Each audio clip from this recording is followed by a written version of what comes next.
The live stream started now, Amy. Thank you very much.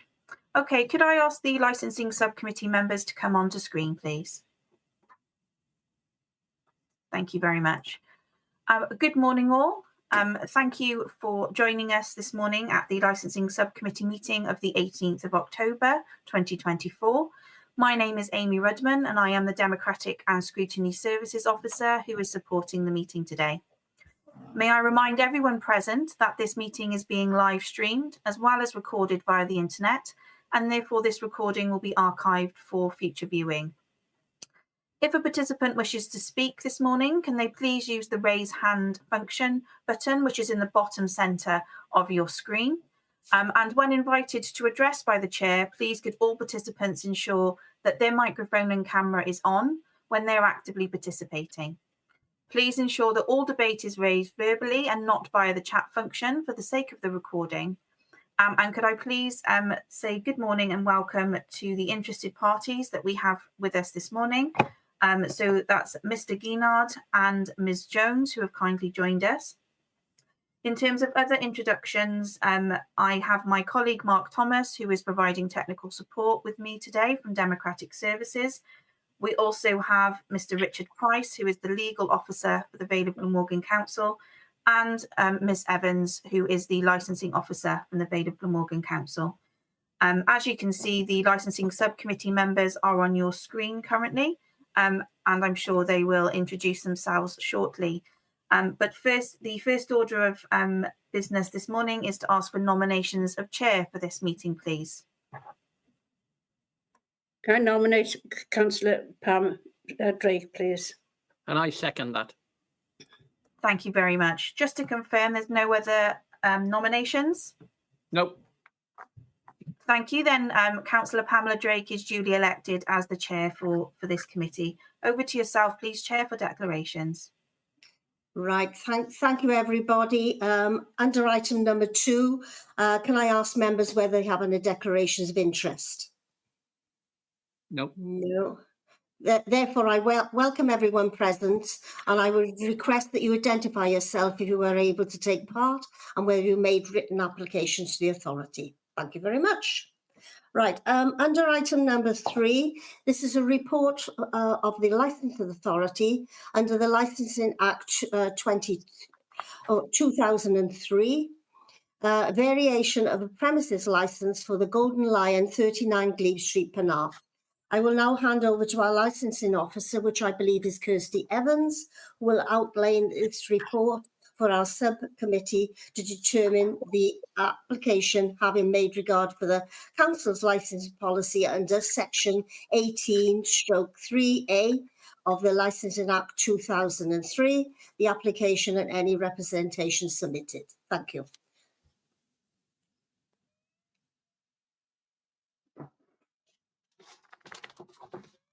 Kirsty, I've got a job to hear you. Your sound is not very good.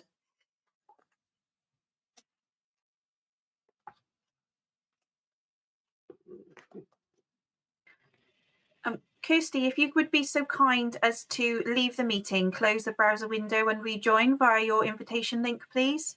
And please make sure that your headset is connected at that time. Sorry about that, but sound was okay earlier on. It was indeed, Chair, yes. I'm not sure. That's technology for you. Yeah, I'm not saying Ms. Evans has done this, but sometimes if a headset is disconnected and then reconnected, that can, I'll just come off screen to allow her to come back on. Any better? Yeah, that's wonderful. Oh, good. I don't know what happened there, sorry. Bear with me.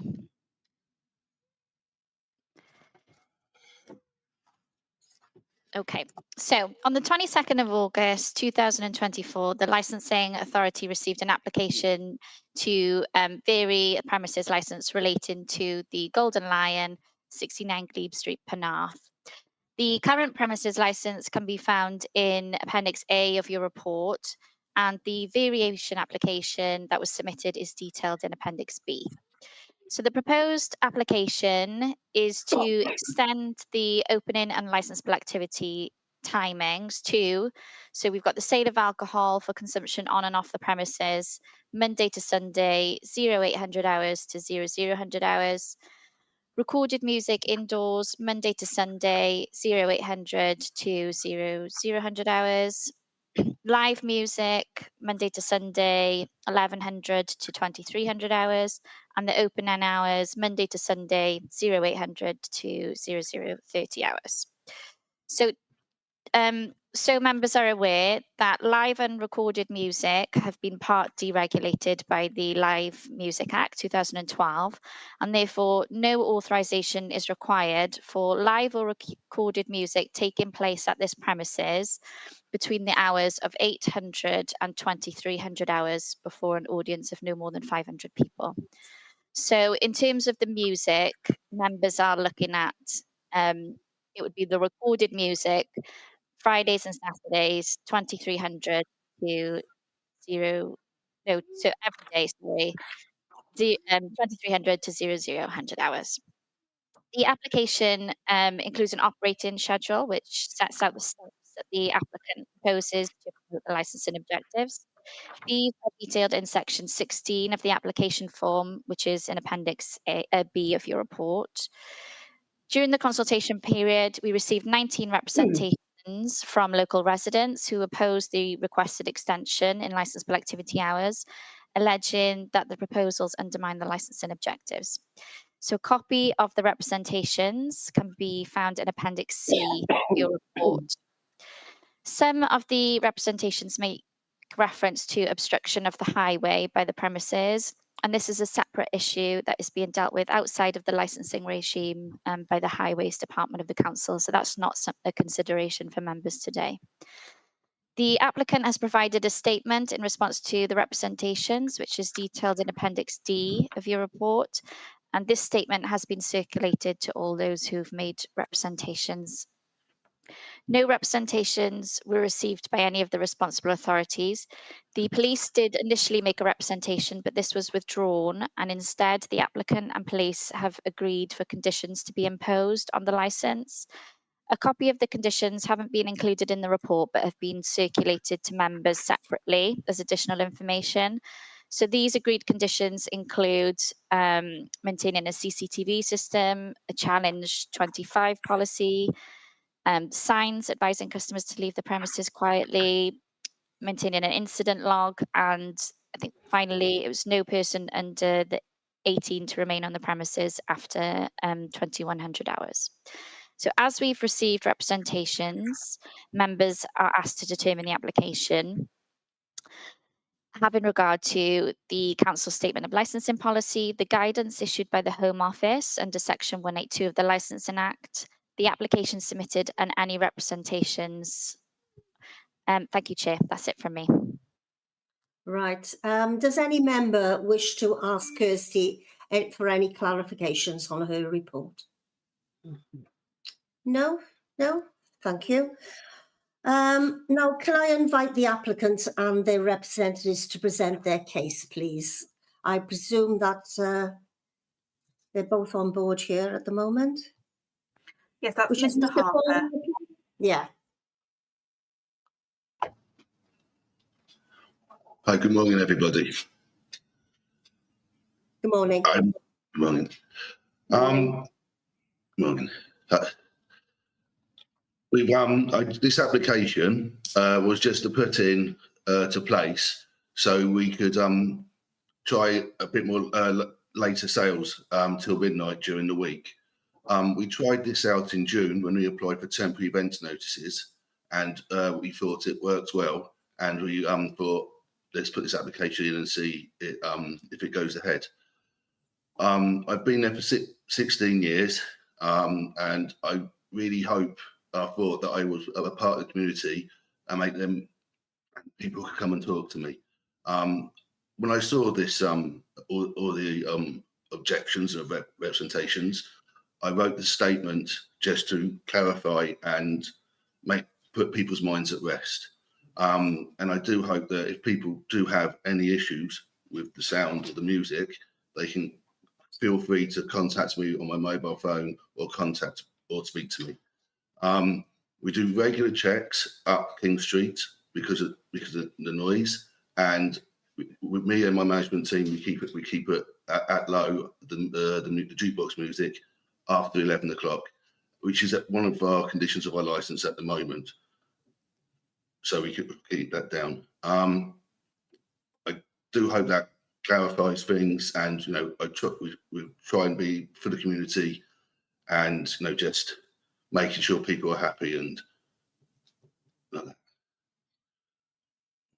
Oh, thank you for that. I'll now ask my other members if they wish to ask you any queries or seek any questions or clarifications on your report. Councillor Hennessy.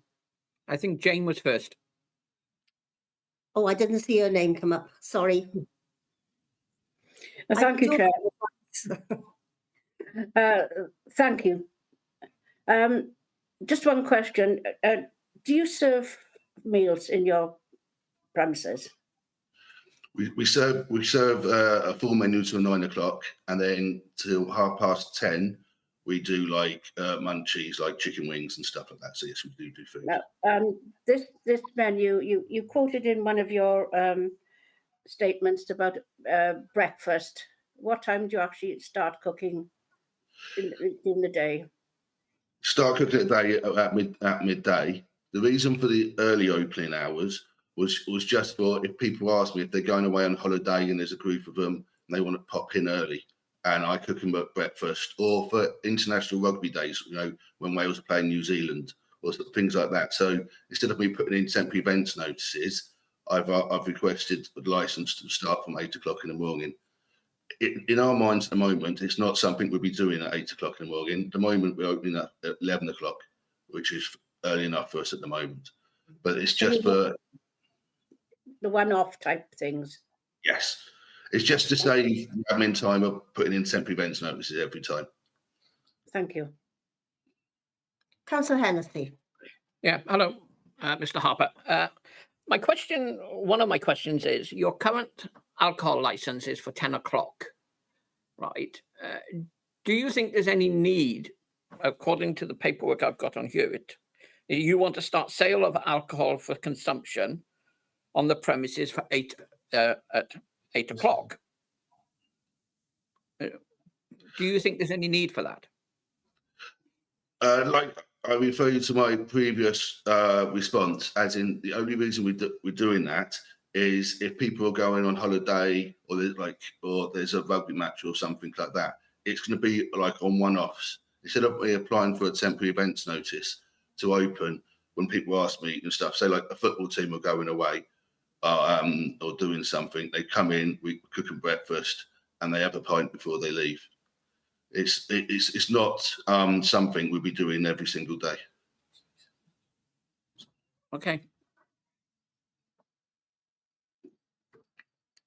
I can't see any other hands up, so I'll thank you for that, Mr. Harper. Obviously, we'll come back to you at another stage, okay? Right, on to the next item. I now invite those making representation to speak on their representation as detailed in Appendix C. I will hand over to our officer to request those who wish to speak in the order as agreed. So perhaps Amy can take us through that. Thank you very much, Chair. Yes, just to confirm that Mr. and Mrs. Thomas and Mr. and Mrs. Lawrence have joined us at the start of the hearing this morning. So they are now also with us. But if we may take them in the order of attendance this morning. So if we may start with representations from Mr. Guinard, if he would like to make them. And then we'll move to Ms. Jones, Mr. and Mrs. Thomas, and then Mr. and Mrs. Lawrence, if that's okay with yourselves. Obviously, they're not obliged to make any representations at this point if they don't wish to, but if they'd like to, this is the appropriate time. So could I invite Mr. Guinard to say if he has anything he wishes to say, please? Hello. Right, thank you for giving me an opportunity to speak to you. The first thing I'd like to say is, I frequent the Lion quite regularly, and I'm fine with Paul. It's just nothing personal against Paul. However, we do believe that these variations on the license are detrimental to us as residents of King Street. The area around the Golden Line is completely residential. There are no shops, there are no cafes or anything like that within a couple of hundred yards. Mr. Guinard, So, sorry? Mr. Guinard, could you just first of all refer us to your representation within Appendix C? We need to know which, they're anonymised, so I'm unable to establish which is your representation, and you're able to speak to that representation and expand upon that. I'm sorry, I don't quite follow that. I put in an objection via email. Yes, and they're numbered representation 1, representation 2, representation 3. So I need to know which is your representation. Hi, Richard. I can find that for you now. Bear with me. Okay. Sorry, it's a technical issue because in respect to these licensing committees, you can expand upon your written representation. So from the outset, I need to know which representation you're speaking to. Kirsty Evans. Kirsty Evans, was it? I had an email from. Yes, yeah. We've got a number of representations at Appendix C, so I just need to establish which one is yours. And then it will be the same for all the other persons who are going to speak, expand upon their representations. I just need clarification which representation is the person speaking. So it's representation 18. I'm Mr. Gina. I'm sorry, I don't follow what you're saying. So your representation, we've just been told, is representation. Did you say 18, Kirsty? Yes, Kirsty Evans, I believe. 18, yes. It's representation 18, so that everybody knows your representation. In the bundle of papers we've had, your name has been removed, so we're not able to establish whose is whose. So that's all I'm doing. So I'm now aware of which your representation is. So please go ahead and expand upon it. Sorry for any. Right, shall we start again, shall we? Okay, right. I'd just like to say that I frequent the Golden Lion. I'm fine with Paul. He's a good landlord. However, we do feel that these extensions to the licensing times will be detrimental to us as residents. Predominantly around the Golden Lion, it's completely residential. There are no cafes, there are no shops, anything within a couple of hundred yards.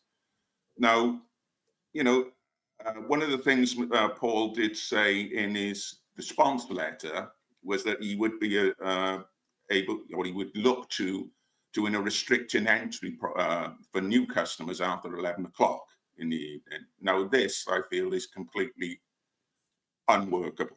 I think that would cause more problems than solve. The simple room, someone wants to go into the pub and they say you can't come in, and then there's all these people in there. Why won't you let me in? And that would cause problems. You know, the increase to the traffic and the noise, it can't have any good effect on our property values. And there were some issues prior, which Paul has addressed. With a number of people have said about, you know, lots of barrels outside and things like that. He has addressed those, but we have to be realistic. Paul's addressed them. If this license is granted and Paul goes, what's going to happen there? Will all these issues come back? I think that pretty much sums up all I can say. I'm not a professional at this. I'm just a retiree. So there we are. Right, Councillor Orman, I believe you want to ask a question. No, just thank you, Chair. Thank you, Mr. Goodgard. Just to confirm, Mr. Goodgard, you say you've lived there for 39 years. Is that correct? Not me personally. My partner, Mrs. Osborne, has lived here for 39 years. I see. And right, that's all. Thank you. Okay, thank you. Councillor Hennessy. Yes, thank you, Chair. Yes, thank you, Mr. He's disappeared. No, I thought I was going to finish. Sorry, go ahead. Sorry. Do you have any objections to the current opening hours? The current opening hours work reasonably well. There have been noise issues. We can't say any different.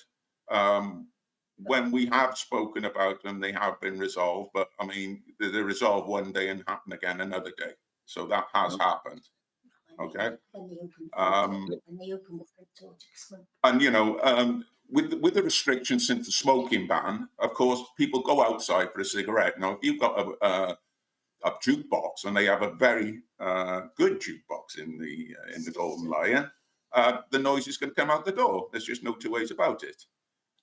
So there is noise, and you know, if you can have that noise till later in the day and everything, it's not good. It can't do us as residents any favors at all, I'm afraid. Okay. And again, there's nothing against Paul. I'm fine with Paul, but one of my concerns is if Paul leaves, gets another job, or go, and we have someone else in, they've got the license, and it's not going to be good. Okay, thank you for your response. Okay, thank you. Richard, you still got your hand up. Do you wish to come in? Sorry, Chair, that's a negative. Now. That's fine. Right, Amy, who's next on the list, please?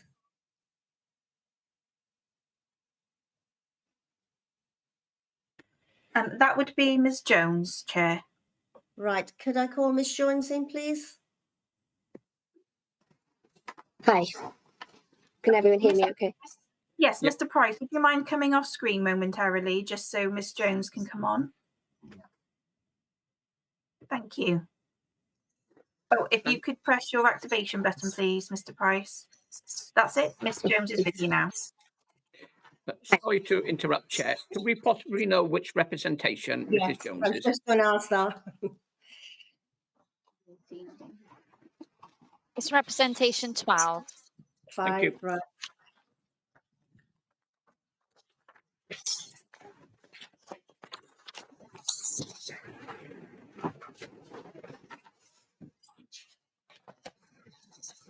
Right. Right, I will hand over you to Miss Jones. Hi. So yeah, for my concern, for me, it's more about the noise and the anti-social behaviour that I've experienced while living at this property. Just to get a feel, I live at this property by myself I've got a young 18-month-old daughter. So for me, it's more about, I understand, I have seen the points that have been addressed and how they say they're not going to have any more people into the pub after 11. But the concern for me is the noise once the people leave the premises. At the moment, once the premises is closed, you can still have people talking outside. They're chatting. They're very jovial. But the problem is that I only live 3 or 4 houses down from the pub on Glebe Street. Those people are talking essentially right outside our bedroom windows. And the noise, as you can imagine, if your bedroom is right above the main street, the noise is loud, and this can go on until early hours of the morning. So my fear is that if this is already happening to early hours, very late hours in the night, early in the morning, is if with the extension of an extra time period, whether that be an hour, that then puts that later into night again with people leaving onto the street, leaving the premises. The other concern, obviously, as well, is I know it was addressed to say that the opening at 8 was only going to be so that he doesn't have to apply for a temporary license every time. But again, it's if that does go through, it could be 1 a week, then it could increase to 2 a week, then all of a sudden it could be an everyday thing. And for us, if you've got noise till very late hours in the night, and then you've got noise very early in the morning, that's not giving us much of a time window in between in terms of the noise. Also, like other people have mentioned, is the smoking. So it's okay saying you're not admitting any more people, but the problem is for that extra time period, if somebody still needs to go outside for a cigarette, those people are still standing outside of the premises, which again is basically the noise travels right to our premises. So it does feel sometimes like we're not really getting much of a break in terms of, it's late into the night, and if it's going to potentially be early in the morning now as well, it's detrimental to us. Particularly of concern is Sunday. You can expect noise. For me, I would say, Friday, Saturday, it's the nights most people go out. But sort of Sunday and hours during the week is when, as us as parents or as workers, we're trying to get our kids down ready for school. We've got jobs. Those jobs and like school requires us to be, have good sleep patterns, because lack of sleep can affect a lot of things. In terms of me as well, since I've been here, I have experienced antisocial behaviour. You can see from my complaint.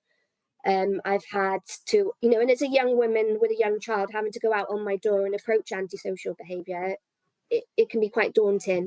I've had people leaving glasses. I've had people urinating. I've had people swearing. We've had people knocking doors, knocking windows, and not intentionally, but falling against property outside, like vehicles. So much so that at one point, particularly with a young baby, I felt that I needed to get a security camera. So for me, it's more around the noise, the antisocial behaviour that, and I know in the addressed email that came to us, it said, please feel free to approach us. I have approached previously with some issues regarding problems with deliveries, and I would just think that it's not that easy to go and approach, in a pub full of people when you've got a complaint. And like other people have addressed, you can go and address an issue today and then tomorrow might be quiet and then you get the same issues again. And I just feel like with longer serving of alcohol, longer opening times, I feel like the issues we're already experiencing as residents are just going to be made worse. Right. Councillor Norman, you've got your hand up to ask questions. Thank you, Chair. Thank you, Ms Jones. I'll just ask you the same questions I asked the previous person. Yeah. Excuse me. How long have you lived in the premises, please? Over 50 years. So the property that I am in now was originally owned by my grandparents, and I lived there, or I stayed frequently a lot with my grandparents. The property was then passed to me, so we've been in this property over 50 years. Right, but you personally living there permanently? 5 years, 6 years. Right. So the pub obviously was in operation before you moved in? Yes. Thank you. It was in operation when my grandparents lived here. Thank you. Yeah, just to confirm, it's been a public house since Victorian days. Obviously, when there was 10 original public houses in that area when it was developed, probably for when the docks were developed. So it has been around for quite a number of years. Councillor Hennessy. Good morning, Ms Jones. Can you elaborate a little bit more on the antisocial behaviour and if there's been any fights or anything like that outside your property, if you don't mind? Yes, we have had issues. Like I said, I've had people urinating against the side of the property. I've had them trying to open beer, but I know, again, they might not have got the beer bottles from the facility, but they've come out of the pub and then they've been trying to open their beer bottles on our windowsills, and I've had to go out there and say, I know it's, you're going to damage my property, I don't appreciate it. We've had people knocking like really loudly, and I've gone out and said, like, I don't appreciate you knocking on my door.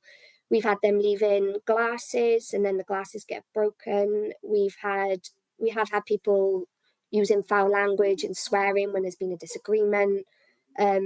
Yeah, we've had quite a lot of issues. Okay, thank you, Ms Jones.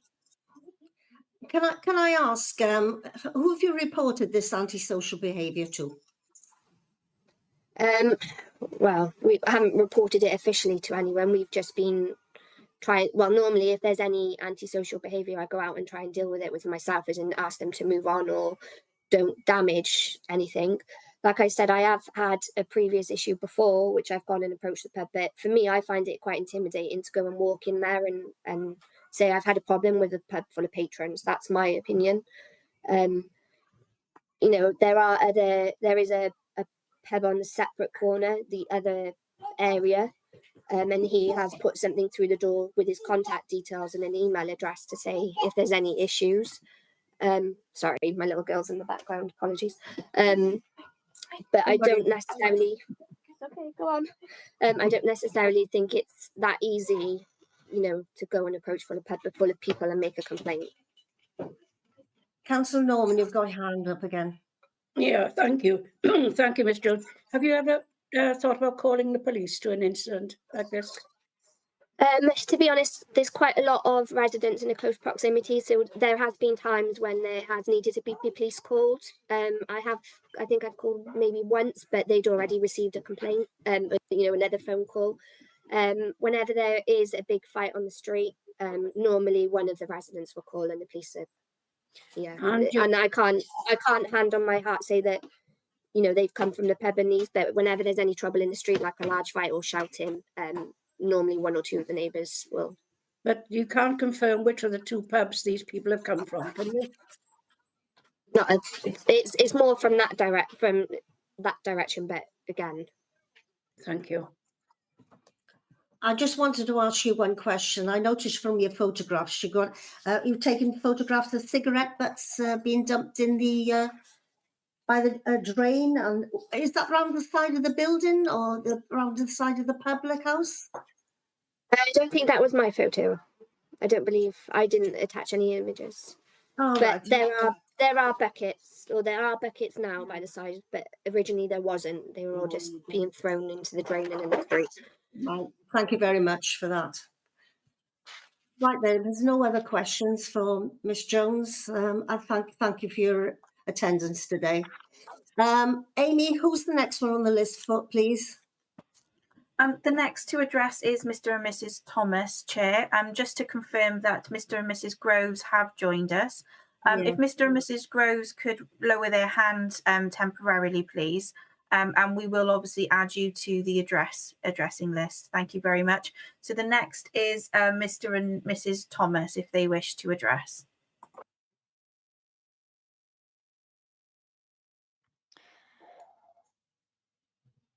Can I just say that this is representation 5, which is the one that includes the photos that you were referring to, Chair? Yeah.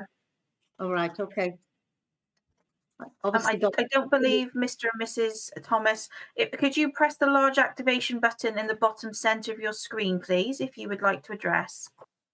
Oh, hi, I'm here now. Hi, it's just myself here today, Beth Ann Thomas, and my husband can't come, unfortunately.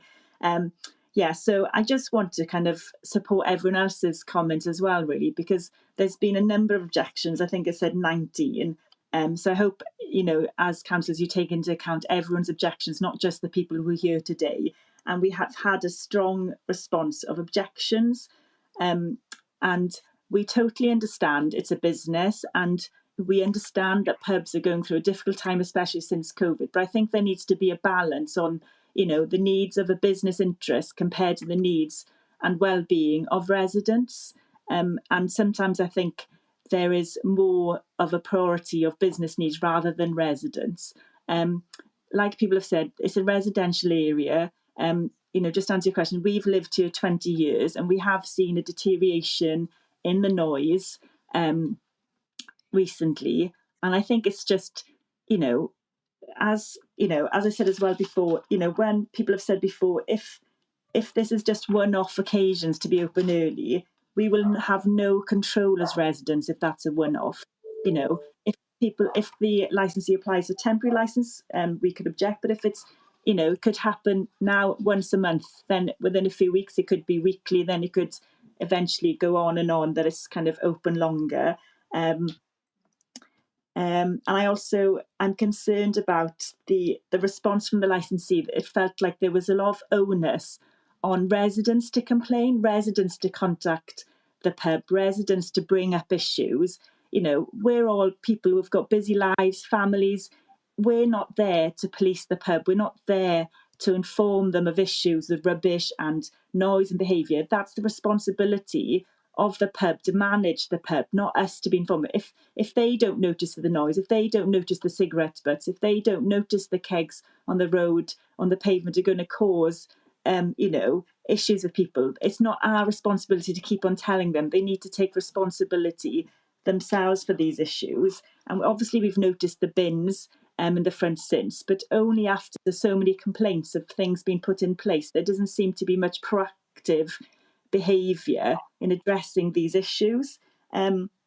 And like people have said, we haven't contacted the police, but, all as, citizens these days, we know how busy the police are. People don't like to kind of ring the police for non-urgent issues.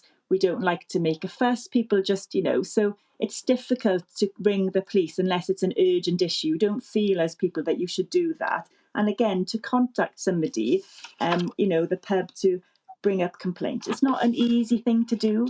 It's not an easy thing to go into a pub. You'd have to go in personally through all the smokers standing outside, walk through everyone drinking, and then ask to complain about it. That's quite an intimidating situation to be put in, to do that. And I don't think it's fair to expect residents. I think there should be responsibility, and and like we said, in terms of the answer script, there's definitely an issue of people smoking outside.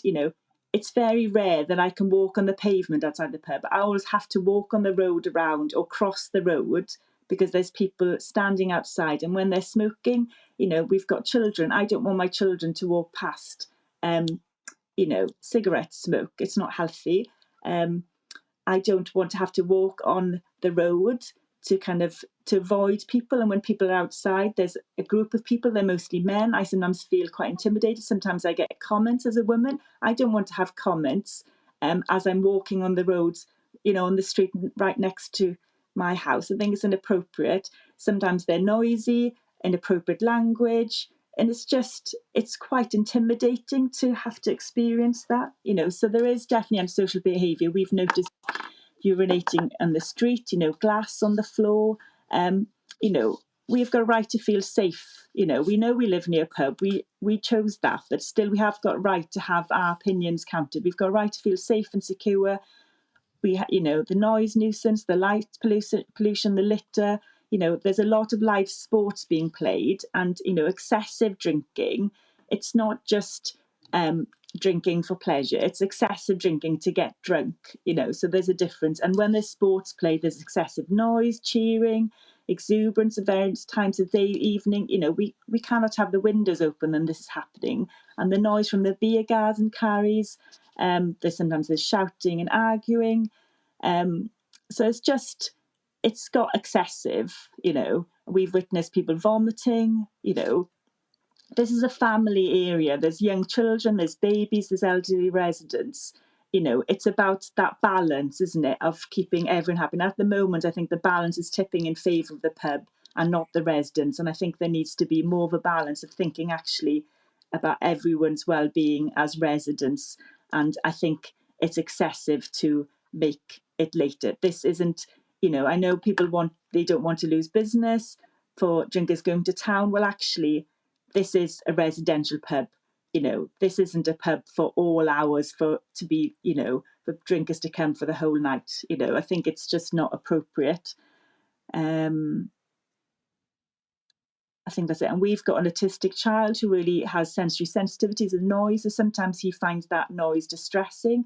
It impacts our children's sleep. It impacts our sleep. So, and like somebody said previously, yes, you expect that maybe on a Friday and Saturday night, but it seems to be now it's going to be whenever, all day, every day, just for the convenience of drinkers. And when people say, for the convenience of people going on holiday so they can have a drink and a pint before going away, well, what about everyone else? When, the residents, do we not have any priority above drinkers wanting to go on a holiday and wanting to have a pint or food before going away? So I think it's just the balance.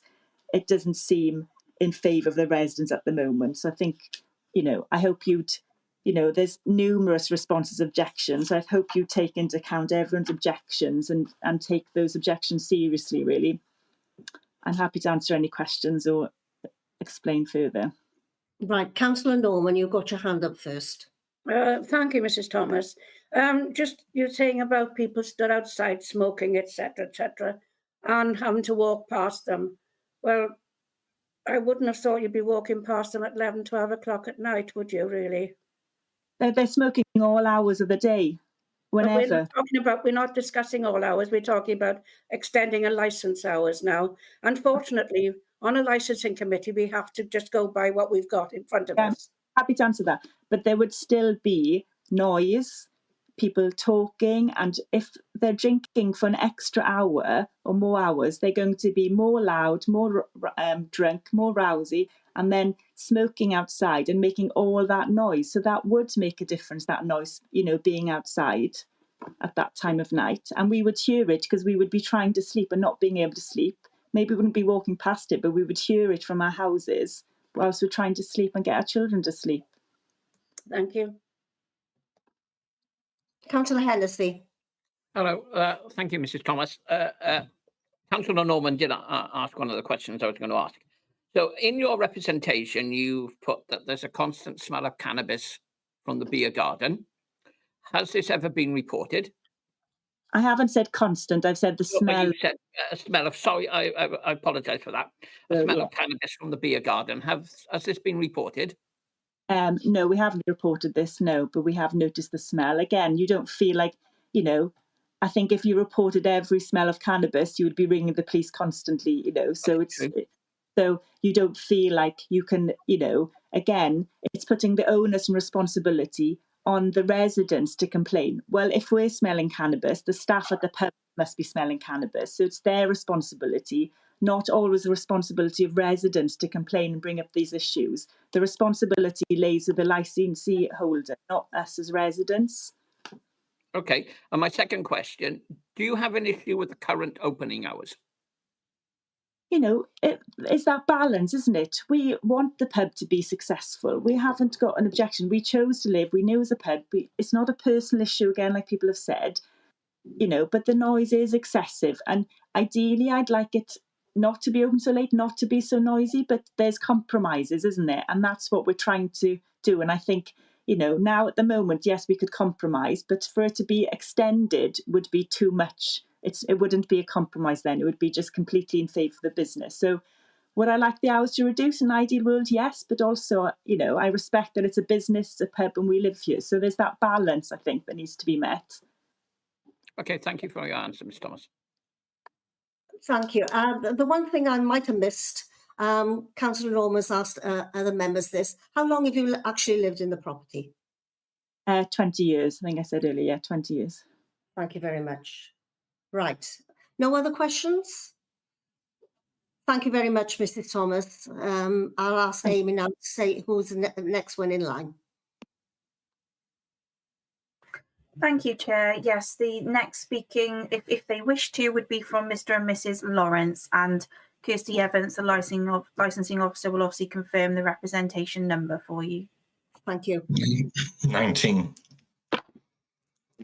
Number 19. Yes.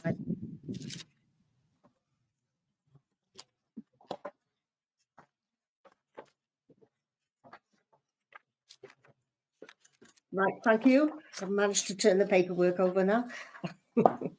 Right, go ahead, Mr. Lawrence. Good morning. Well, first of all, I'd like to say that it's really important to hear people's voices. I'm really pleased you've given all the people the opportunity to talk today to try and get an understanding of why we're feeling the way we are. I will speak just for myself. My wife is not able to join us today, but she would be here if she could. So, yeah, I've lived here over 45 years. So I think that could make me the oldest. I could be part of old and vulnerable class now, I don't know. But I chose to live by the pub. I bought my house by a pub, and I have no objections to lots of things the pub does, because Paul has been 16 years ago, he did come around and knock the door and ask us if we had any objections, and we were welcome to go and speak to him. And so 16 years ago... Excuse me, Chair, I can't hear anything. Oh, I can hear something. Yeah. No, it's gone from my side for some reason. I'm not sure if it... Sorry, Mr. Lawrence, if you could just pause momentarily for me. Will do. Yeah. I'll just give Councillor Hennessy a call, Chair, because obviously if he's not hearing the audio... I can hear, excuse me, Amy, I can hear everyone else. I just can't hear Mr. Lawrence for some reason. Oh, I can hear everybody. Yes, quite clear. Okay. Yes, yes, that's the same for myself, Chair. Councillor Hennessy, would you mind coming off screen and back onto screen? Yep. And then we'll ask if Mr. Lawrence can hear you. Okay, I'm back. Can you hear me now? No, can't hear me still. Amy, I'll reboot. Okay. Okay, Mr. Lawrence, if you wouldn't mind just sitting tight for a moment. Okay. Councillor Hennessy is going to disconnect. If you could close the browser window, please, Mr. Hennessy, and come back. Amy, your can link. you ask him to speak again? Because I think it just came back. Oh. Can you hear me now? Yeah, that's come back for some reason. Yes. Lovely. That's all right then. Yes, I've been living in King Street 45 years and bought a house where there's a pub. But some of you won't remember back then, but back in 45 years ago, pubs were very different. We didn't have such a thing as beer gardens. Everything within the pub was within the pub. We had frosted windows, so you couldn't see who was out there drinking, and you couldn't see in or out of them. And they were quite different places. Smoking was allowed inside pubs, so people were very confined within that area. And that's how it was back then and when I bought the house. It's changed a bit since, and I'm sure some of you can recognise that. And we now have a much nicer pub atmosphere. We've got clear windows we can see in and out. People have a beer garden. Quite happy with that. I think it's nice to see people enjoying the pub.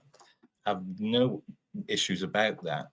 But like other people said, the issues that I have are similar, and it's to do with the noise, and it's to do with the potential increase in noise after hours. I'm going to, a lot of what I was going to say as well has been covered by other people, so I'll try not to repeat things, but I'll just pick on one or two areas which I think could do with a little bit more highlighting. Since the smoking ban, then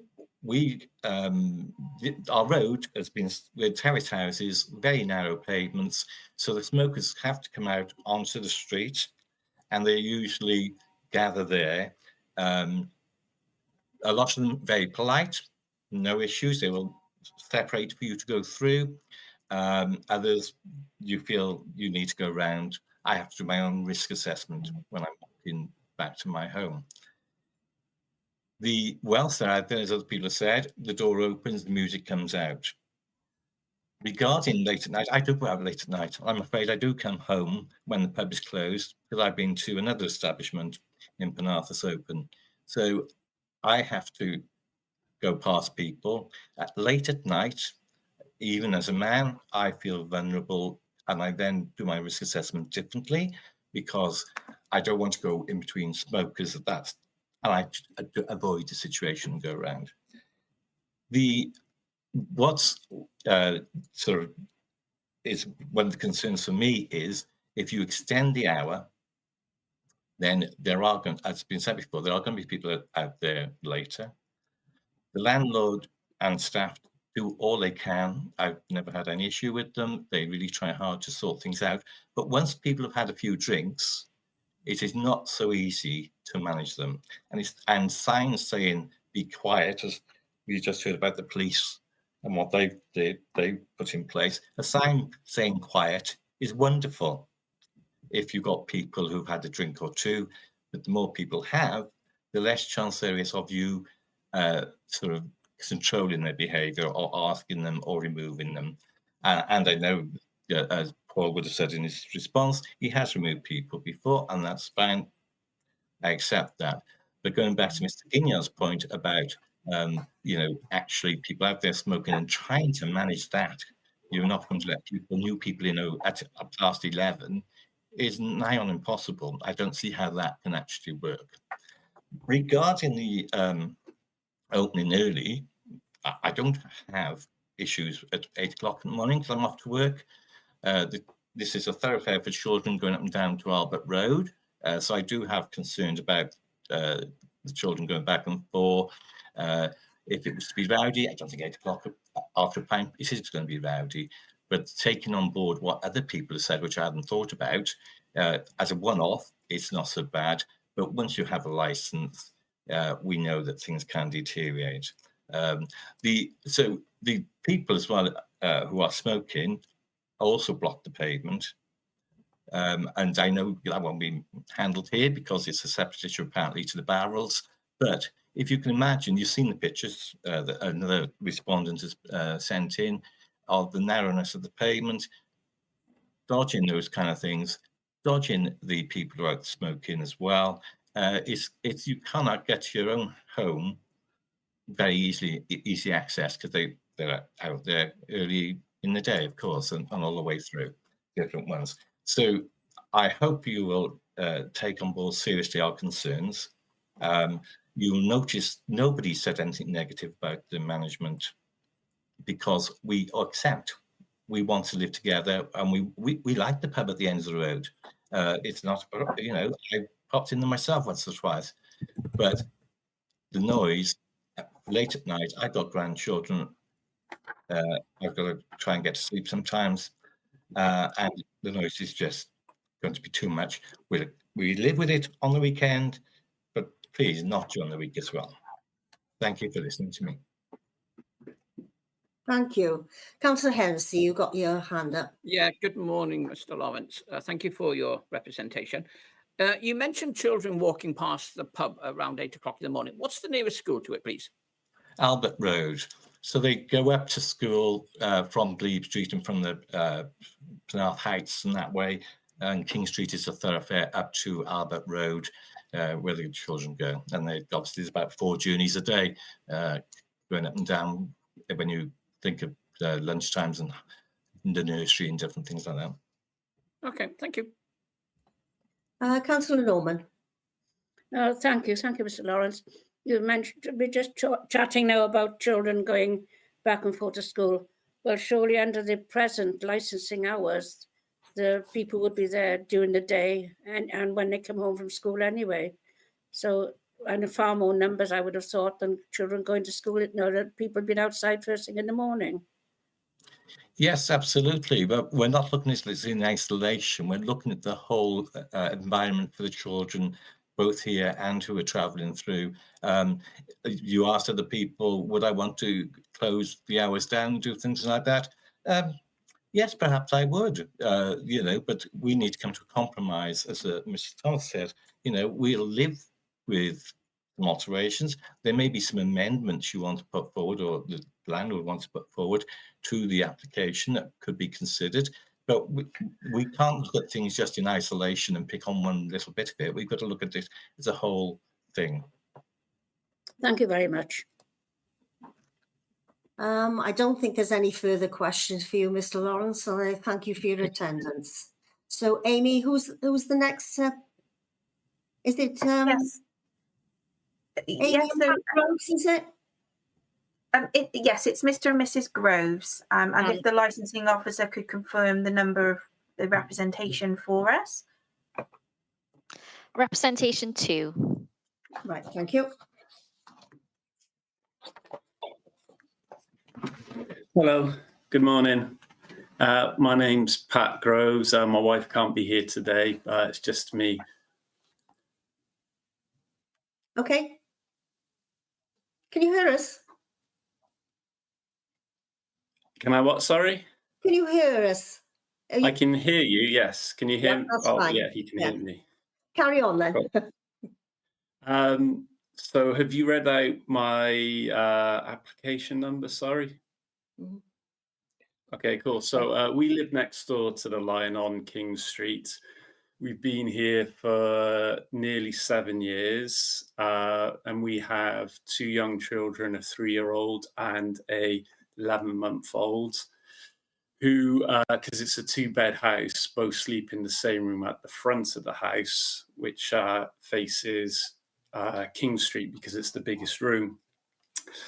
So the main objection really is due to the excessive noise, the antisocial behaviour, the type of language used when people are in the beer garden, leaving the premises, and how it is basically affecting not just the children, but my wife and myself's living environment.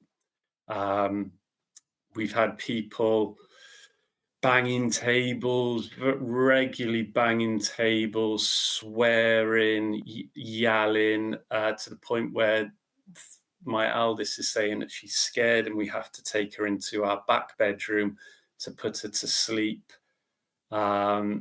And then obviously we've got to wait until the noise has subsided to then put her back into the room, her room. But then when people are leaving, they carry on their conversations outside or on telephone calls, and they don't appreciate how loud they actually are, because obviously you don't know how noise travels unless you're in the home. You can't really appreciate it, but every conversation can be heard, and they're drunk, so they're speaking at a more increased volume. And then on other occasions, they're getting into their cars or their work vans and then driving off and revving their engines and driving off noisily, which wakes the children, can wake ourselves up. So from that perspective, we feel that even if you were to extend the hours, it's going to make it even worse, because they're going to be even more drunk, even louder, even more obnoxious, more antisocial, which is going to make every resident's life here on King Street and Glebe Street even worse. And because of its position, the pub, the sound reverberates all around, because it hits the walls of the houses and pings round all the way up to King Street and all the way down Glebe Street. And we can hear everything in the beer garden. The noise of the music comes through. You can hear it through the house, both downstairs and upstairs. Yeah, so it's not a pleasant environment as it stands. It has got better once I've gone in and had a word with Paul about it. But as Beth and Thomas and other people have said, it shouldn't really be down to the residents to patrol and make sure that the lion is behaving in a sociable way. It shouldn't be us having to police and say when people are smoking cannabis outside our house or in the garden. It shouldn't be us saying we suspect there are people doing drug deals out on the roads. Do you know what I mean? It shouldn't be us saying, can you please put bins out to catch all the cigarette butts? It's kind of the pub's duty of care to do that. And it hasn't been done until people have said, please do this.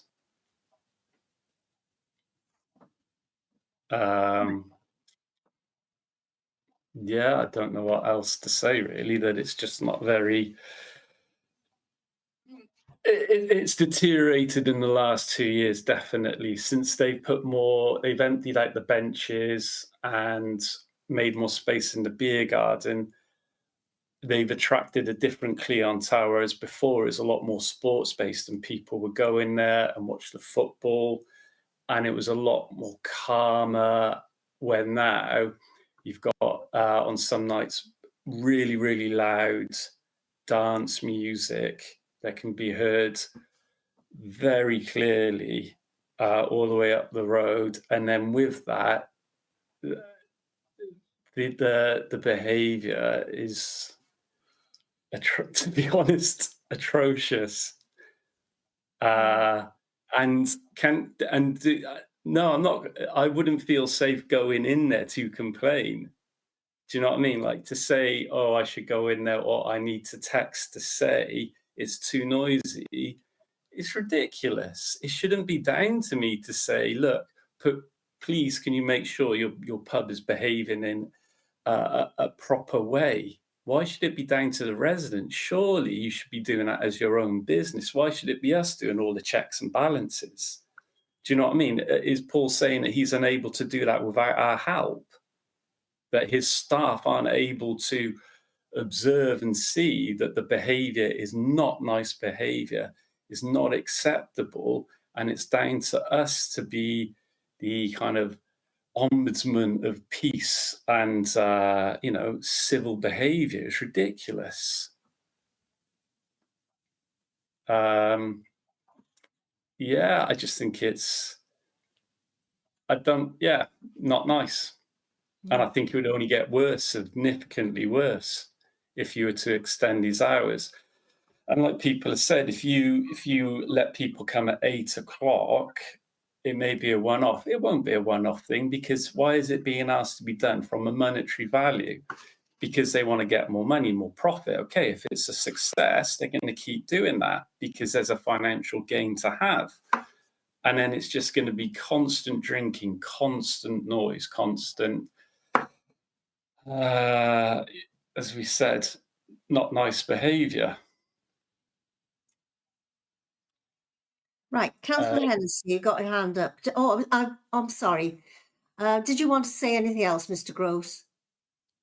No, just that we've had people urinating, being sick, broken glass, people smoking cannabis, you know, and having to ask them to move along, close our windows. When it's summer and it's hot, we've got to close our windows because of the noise. Then by making it not a nice environment for the kids to sleep or for anyone. So yeah, that's about it really. When you mentioned about, I noticed in your representation about glass bottles. They've been emptied, and they've been emptied late at night into the bin. Is that correct? And when you're talking about late at night, what time are you talking? I guess from the children's perspective, like sometimes 9 o'clock it can happen, 8:30, 9. And then Okay. But the main issue is the behaviour of the patrons in there, how they're conducting themselves, and how extending the hours is just going to make it even worse and attract people. It's just going to make it so. No, the reason why I was raised about the bottles, because on a health and safety ground, you said some of them were smashed in the street, you know, which... there's been broken glass, bottles left on top of the bins, overflowing bins, which the seagulls then get at and then all get sprawled across the road. Though, you know, the bins being overflowing, it isn't all the time by any means. It's kind of a rare occasion, but we've had the bins encroach next to our front door. So we've got the smell of all that next to our front door, which isn't a nice environment. And it's not very sanitary when you've got a 3-year-old. You know how 3-year-olds like to touch everything and investigate, trying to explain to her, no, we don't touch that. No, we don't touch this. It's dangerous. It's you know, not nice to have. Another thing is the side entrance to the beer garden. It's a fire exit. Now, it should only be used as a fire exit, but the people in there don't do that. They come in and out of it and the door slams shut, which then sounds stupid, but you can feel the vibrations and hear the vibrations coming through the house. So it's like someone whacking a hammer against the whole house every time they're coming in and out, which is, you know, I don't want that to happen at 12 o'clock at night, 1 o'clock at night, but it's happening as it is. So yeah. Thank you for that. Councillor Hennessy, you wanted to ask a question. Yeah, hello. Thank you, Mr. Groves. Have you asked the landlord to move the bins from where they currently are?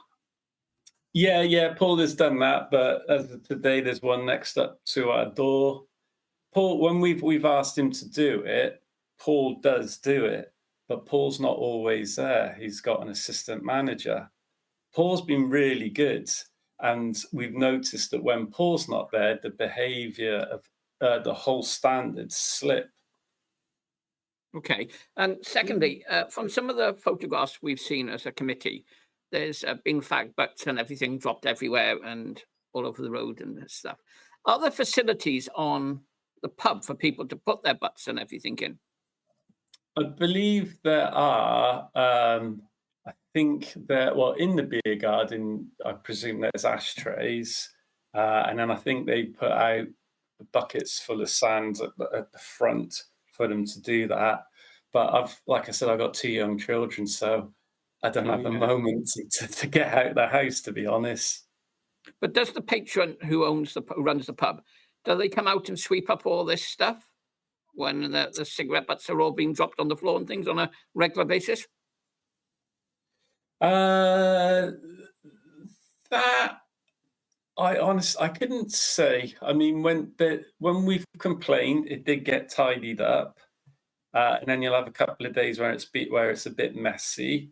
But often, to be honest, because it's such a bottleneck with all the rubbish bins and the barrels everywhere and having to go past all these smokers, I walk the other way. I just go, you know what? I don't need that hassle. So I'll go up King Street because it's just more pleasant. Do you know what I mean? So I don't always see that because it's not very, and then, you know what I mean? It's like if I've got the pram and the two kids, I'm not going to risk getting a puncture on the pram because of broken glass, or sometimes you can't get through because you got the barrels and a telegraph pole and the cars. So it's not worth my while going round there. So I'll just go either up the road or I'll cross over King Street. So I'm not walking directly past the pub. Okay. And how often are these barrels left here, if you don't mind me asking? Do you know? They were left there all day, but then Paul has, since we complained, taken them in. But sometimes they will be put out. But I'd say that since all these objections have come in, Paul has worked to try and get these barrels out of the way.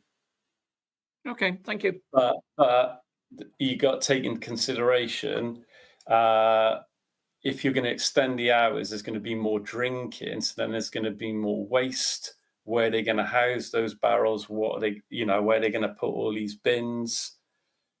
So it's just going to are they going to end up being on the streets again because they don't have the capacity to house all that waste? Okay, thank you very much. Cool. Does anybody else wish to ask Mr. Groves any? Oh, sorry. I can't see any other hands, so thank you very much for this. And we'll now call in the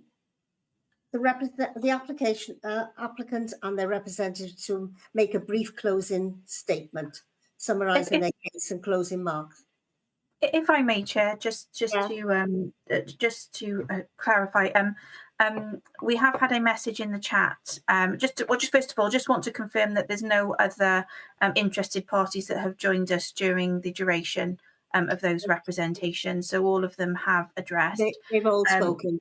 Yeah. Yes, that's correct. But I do want to. There's been a message in the chat from Miss Jones, just asking if there was an opportunity to ask a point of clarification. So if it's okay with yourself, it might be a good opportunity to provide her with that opportunity now. No problem with that. Yeah. So Miss Jones, if you'd like to come back onto screen. Hi. Yes. I just wanted, just from a perspective, so we understood why we've been asked how long we've lived here, because just for clarity, because regardless of how long we've been here, if we're experiencing the issues, that doesn't take away or deter from what we're experiencing. So I just wanted to get clarity as to why we've been asked how long we've lived at the property. Councillor Norman. Thank you, Chair. Thank you, Ms Jones. The reason I asked that is that very often people buy properties near things like pubs or restaurants or what have you, and then complain. And these businesses have been going on for many years before people actually bought properties there. So just to work out if you've been living there or aware of the problems of living near a public house before you actually bought the property. And as I say, a lot of people buy properties near public houses and then complain that the public house is running its business and expect them to alter their what they've been doing for many, many years to accommodate people who've only lived there for 2 or 3 years. That's just an idea of how long people have lived there and whether they were aware of what it's like to live near a property like this.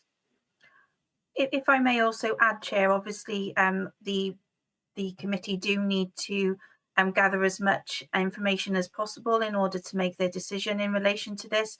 So asking questions of that nature do provide you with context in terms of how long matters may have been taking place. Thank you. Right. We'll move on now. I will now ask the applicant and their representative to make a brief closing statement. summarising their case, please. So I'll hand over to, I presume they're still online, Mr. Harper. Yes, sorry, Chair. If I may, just to stay in line with the procedure this morning, do you mind if I ask if the licensing officer has any other points that they would like to respond to in relation to the representations? Thank you. Thank you. I don't have anything.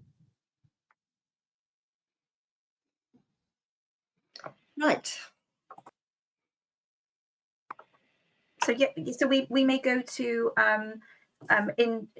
just to ask the interested parties who've kindly provided their reps whether or not they have any other items that they wish to sum up. If they could indicate now by raising their hand, please.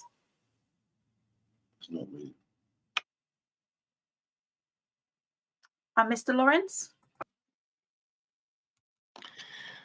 I just wanted to add one more thing that I didn't get to cover, sorry. And maybe my reading of it, and you will know better than me, but under section 4 of the Appendix A, the license, it states that noise and vibration should not be permitted to emulate from the property so as to cause a public nuisance to the occupiers of nearby adjoining properties.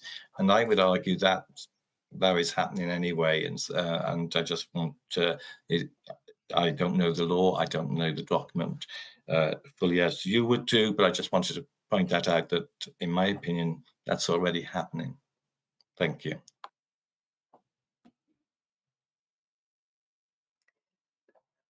Richard, do you wish to come in on that? Our legal officer. Yes, I can provide some clarification on that point. That is in relation to vibration that would cause a public nuisance. That would involve a complaint to environmental health and then a noise assessment to see whether or not it meets the statutory level of a noise nuisance. So as you'll be aware, there are no representations from the responsible authorities in terms of the police or environmental health. So there isn't any evidence before the committee that there is a statutory nuisance in terms of noise in the form of vibration. Thank you, Richard. I've got 2 more hands come up. I don't know who came up first. On my list is Pat Groves. Yeah.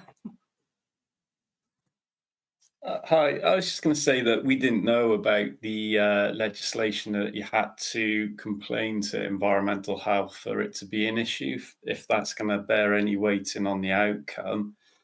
If that's the case, then are you saying that we need to contact environmental health to do an assessment on how much noise is coming from the lion? Richard, are you able to answer that? Yes, I can answer that. The licensing regime works on the basis that licenses are granted unless any of the licensing objectives are fulfilled. Now, those license objectives can't be fulfilled in terms of noise unless they've been investigated by the specialist departments. So if you consider there is excessive noise, which would meet a statutory noise nuisance, and obviously you're not an expert in that field, but it can't be investigated unless those matters are lodged as complaints. Shouldn't that matter have been told to us beforehand so we could have done that and then presented you that information? Because at the moment, you're going to be making your decision without that information, without that objection. Now, we weren't informed about that, so it seems slightly unfair. Well, it's a general principle, and the general public know that if they're suffering a nuisance in terms of noise, you would contact your local environmental health department. If you're suffering crime and disorder, you contact the police. That's something that people generally know. Okay, no probs. Understood. Right. Thank you. Thank you. The person who's got their hands up, Beth and Thomas. I'm sorry, you're on mute. Oh, hi, sorry. Yeah, I just wanted to support what Pat said there. I think if there is an issue with the noise complaint, I think it's unfair to make people now aware that they should have made a complaint to environmental health. And if you say, well, that's everyone knows that, whenever you complain as the public, you're allowed and should be supported by your council with help and support to complain, because not everyone is aware of who to complain to how. It's quite a complex process, complaining. It was quite a complex process being involved with this. We had to get back by a certain date. We had to give extra. Oh, I think a line is broken. I've lost her on my side as well. Yeah. I think Mrs. Thomas may have been experiencing some broadband issues there, Chair, temporarily. Mrs. Thomas, if can I just check? Yes, Mrs. Thomas has disconnected. I think she's disappeared Chair. altogether, hasn't she? She has disconnected from the meeting altogether now. I believe she has just rejoined us. Mrs. Thomas, are you able to come onto screen again?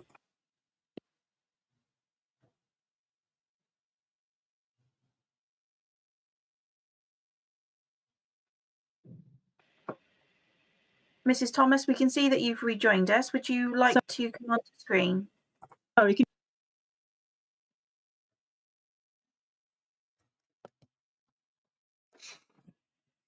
I'm afraid we've lost the quality of your connection, Mrs. Thomas.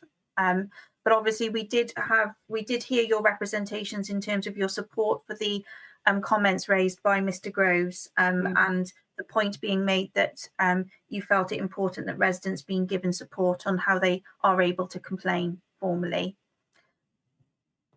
I can see Mr. Groves has raised his hand.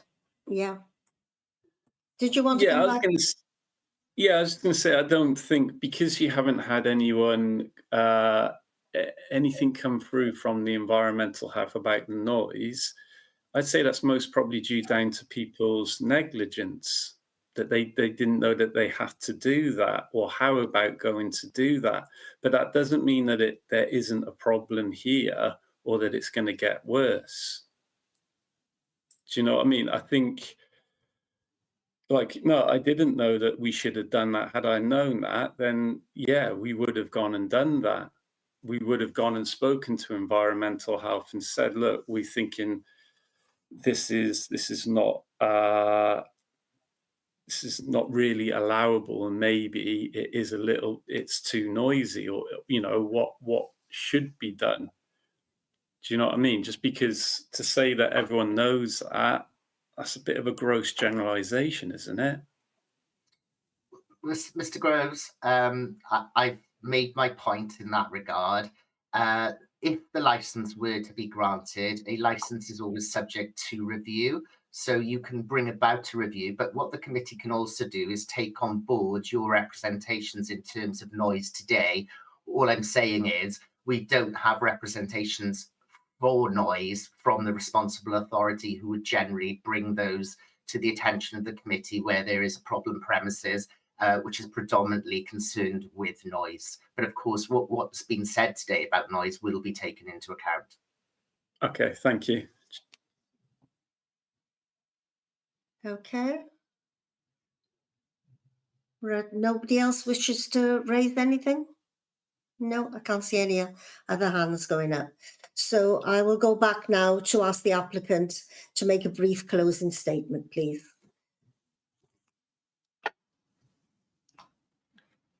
Thank you, Mr. Harper. Hi there.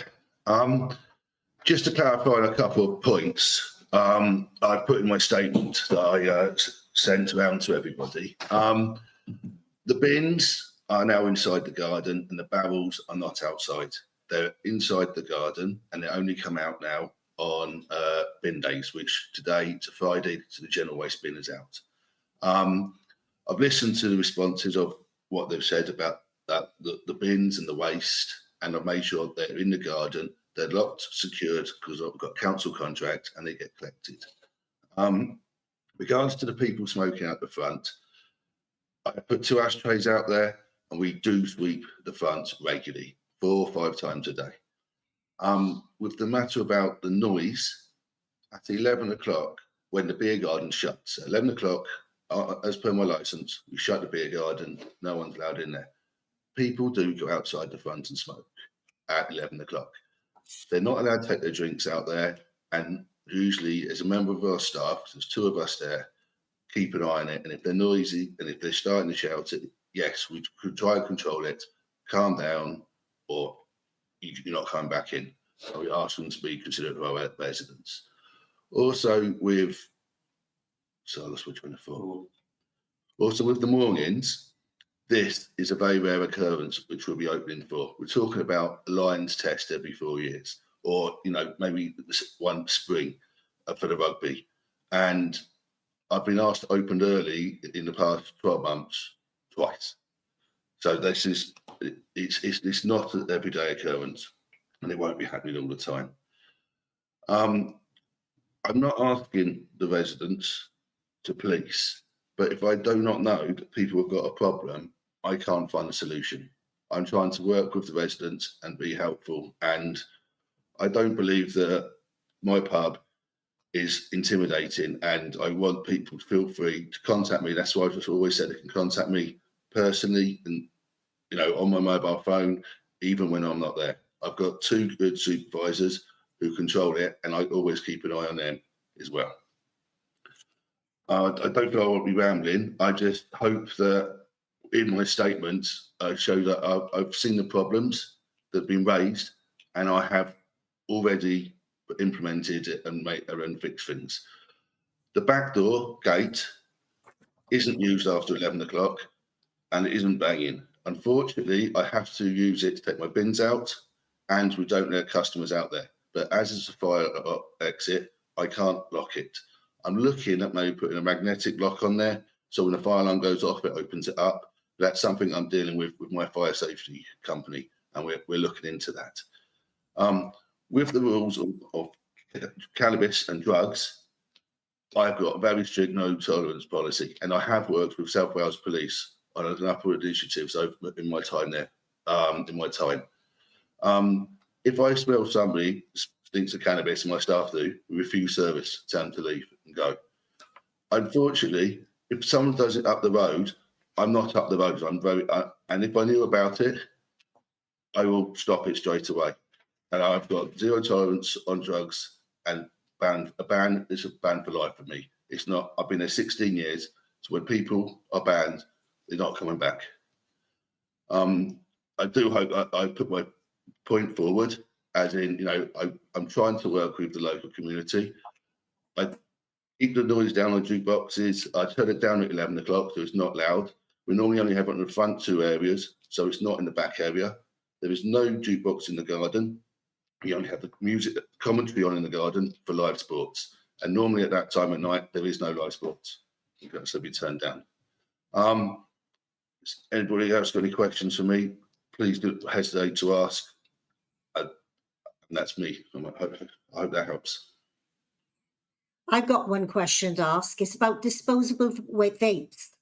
Have you got a special place to put disposable vapes?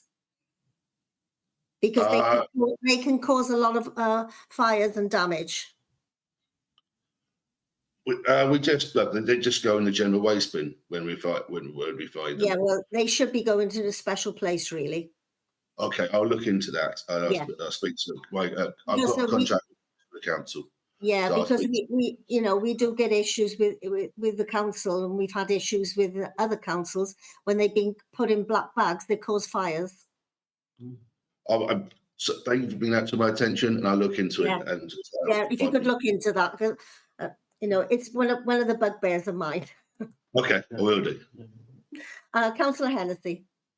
Hello, Mr. Harper. Thank you for coming back. I do appreciate you say that you are only going to open at 8 o'clock and on special occasions and all that lot, on football matches and rugby matches and etc. etc. If we grant you this license, there is nothing to stop you from theoretically opening at 8 o'clock in the morning and serving alcohol from that period. Are you able to give an assurance that you wouldn't do that? As the management at the moment, we're looking at not changing our hours.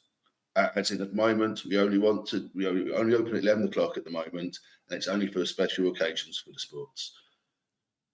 Maybe can we put a license on there for, for sporting events we can open early? I've seen that in one of the licenses before where I've worked in when we've had in our business. So you can open early for a sporting event, and then I can just apply for temporary events notices if required to for when people want to do other stuff. Does that make sense?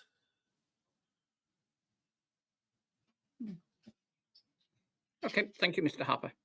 Okay. Does anybody else to raise anything with Mr. Hopper? I cannot see any hands raised.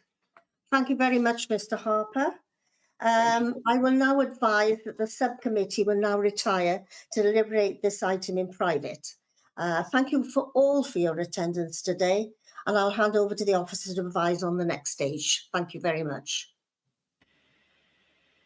Thank you, Chair. Yes, so we'll shortly go into private deliberation. So please could all interested parties and licensing officers now withdraw from the meeting, and a decision of the committee will be provided to the licensing officers for them to communicate with all parties as soon as possible. Thank you very much. So if you could just bear with us one moment, Chair, whilst my colleague confirms that we move into part 2 confidential, and that the interested parties have vacated. Thank you. Thank you.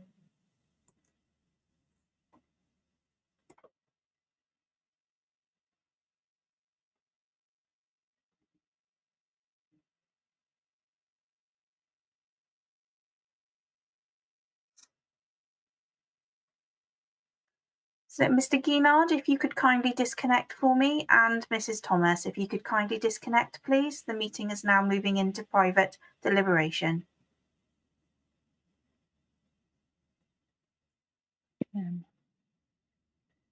Sorry, I'm not sure how to disconnect.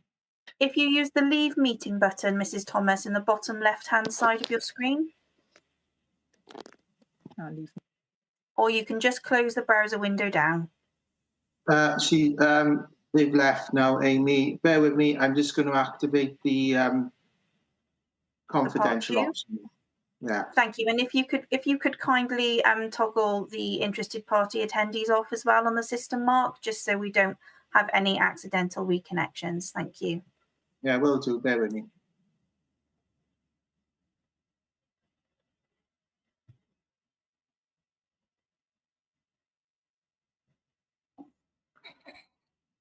It's beautiful weather up there now, isn't it? Hmm.